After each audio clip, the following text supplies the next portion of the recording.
So you might be wondering, what is a duplex? Well, in this video we will be discussing duplex, and I have done a number of duplex projects so far in various forms. The first project, Project Sierra, we had the land approved for development but sold it with the approval at a profit. The next one was Project Beta, where we went through the full development process and sold the two properties individually. And then there was Project Alpha, which also we built till it was finished. Project Delta was a paper shuffle, again, just like Project Sierra. And then, hey man, we get it. You've done many projects.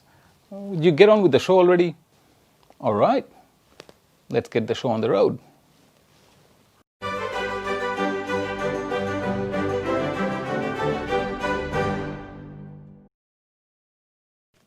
So let's talk about duplex. What is it? Do you want to own one? Do you want to live in one? Do you want to buy it as an investment? What do we do about duplexes? First of all, let me define what a duplex is.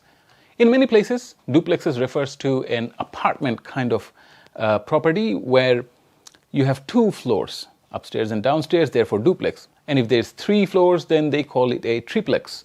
But in Australia, we refer to duplex for properties that are joined in the center, but effectively it is treated as 2 separate dwellings. Some places they call it a semi as well. Most majority of the cases, each dwelling that I speak of is an individual property, as in they have separate titles, but not in all cases. And you have to be careful when you're about to make that purchasing decision. What sort of title does this property have? They can be Torrens title, or it can be a strata title, and there is a difference between them. So keep an eye out for this when you are doing your research. So duplex as a project. So how is a duplex project done in order to make money or get a good deal, as in for long term for yourself? Well, ideally you would want to buy a property that has the land size which qualifies for such a development, but the house that is on it is old and run down. And there are many such properties out there, because in the olden days they used to have nice big blocks of land, good rectangular shape, and they would have a humble little house, often fibro, in a sorry state. So people wouldn't want to buy that house to live in, because the asbestos fiber sheets often they crack, and it's not ideal to live in for a long term. So the obvious thing to do there would be to knock it down and then build on it. So let's follow that thought through. If we are knocking it down and we are building, then we end up with 2 individual properties, ideally. Yes, again, paperwork may not line up like that, so you have to be careful. You want to end up with 2 individual properties. One downside is that this nice piece of land that we have will be divided in 2. So you end up with 2 smaller blocks. However, the upside is that these blocks can be so big that even after dividing in 2, you'll end up with a reasonable sized land. The second benefit, you end up with 2 brand new houses. So, like we have done in the past, we sold all of them, both as new properties. So it'll be 2 individual sale. And therefore, because you've sold 2 properties instead of 1, there is some margin in the top. And if you have done your numbers correctly, this margin can be quite lucrative. And that is why duplex projects are very popular in the Sydney metropolitan area. Builders love it, developers love it, we love it, and buyers love it, because they're ending up with a brand new property with all the brand new finishes, all the brand new inclusions. However, the price of buying a duplex is a little bit less if compared to a freestanding property. So, if you were to look for a property, let's say similar land size with 4 bedrooms in the same area, without a doubt, the price you will have to pay to buy a freestanding house would be somewhere between 20 to 40% more. So if you buy a duplex for $1 million, a house of similar fit, finish and size will be about 1.2, 1.3, something like that. But they go more as well.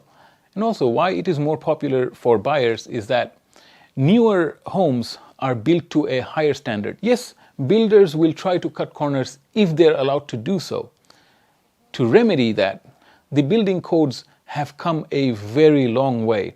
For example, the kind of insulation they would have to use is now controlled. Also, rainwater collection is something that is mandated by building codes of practices. And so when you flush the toilet, that's rainwater. These things are built into the property. They can't go around it. Whereas in the olden days, these old houses that we speak of used to just sit on brick piers. They used to just bring the downpipe down and terminate it under the house.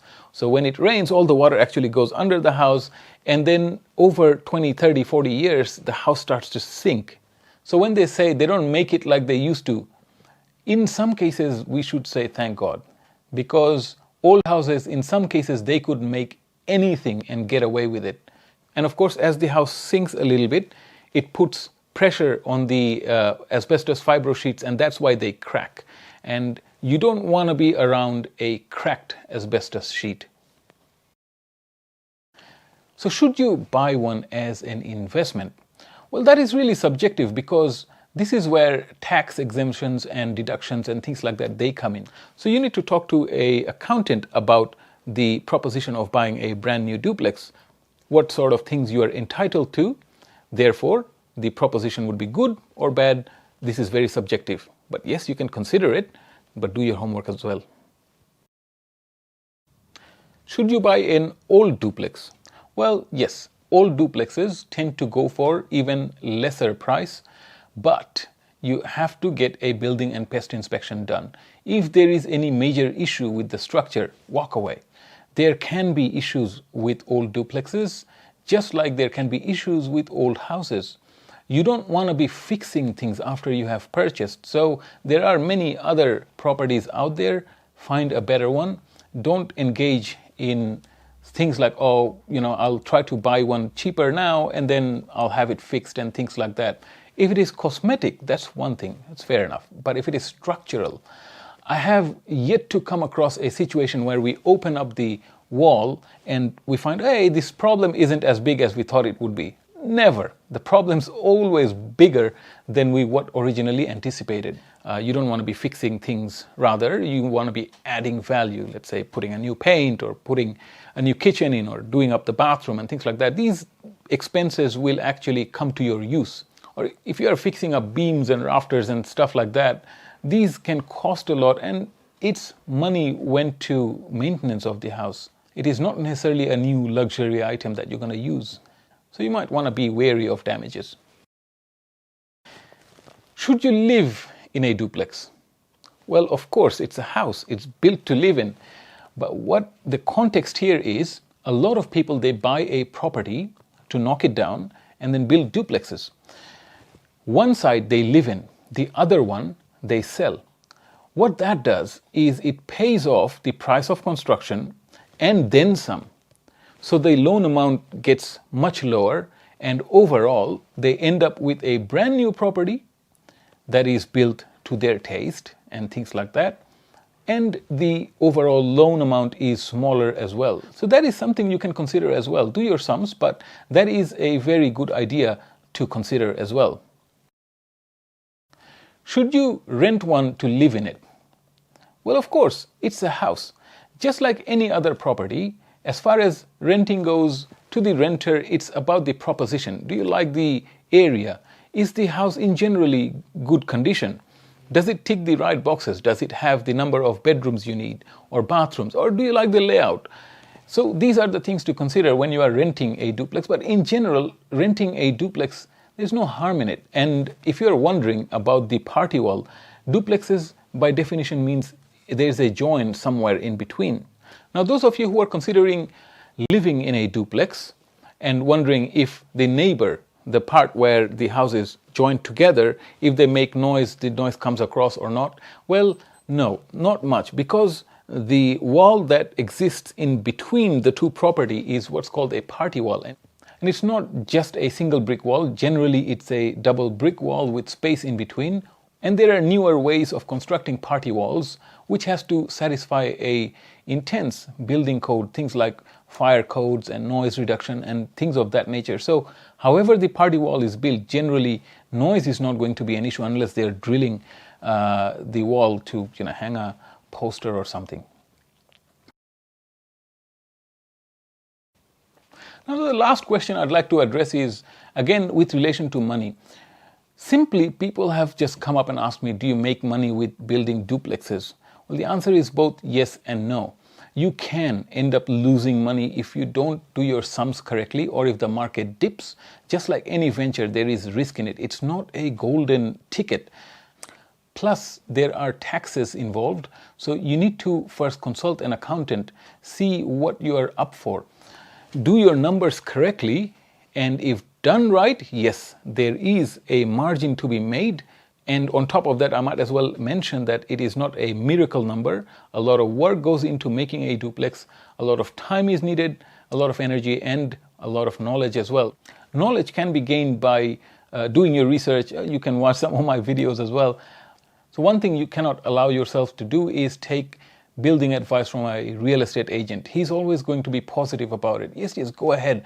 When it comes time to sell one side or both sides, we will help you out and things like that. But end of the day, it's your neck. It's your money. So be very cautious when you're about to take on a project. Having said that, if everything is done correctly, then a duplex can be financially rewarding. And that is what I wish for you. By all means, if you have any questions regarding duplexes, do drop a line. I'll try to answer as best as I can. And for more property technical videos, please subscribe to this channel. I'll see you in the next video. Until then, you take care of yourself.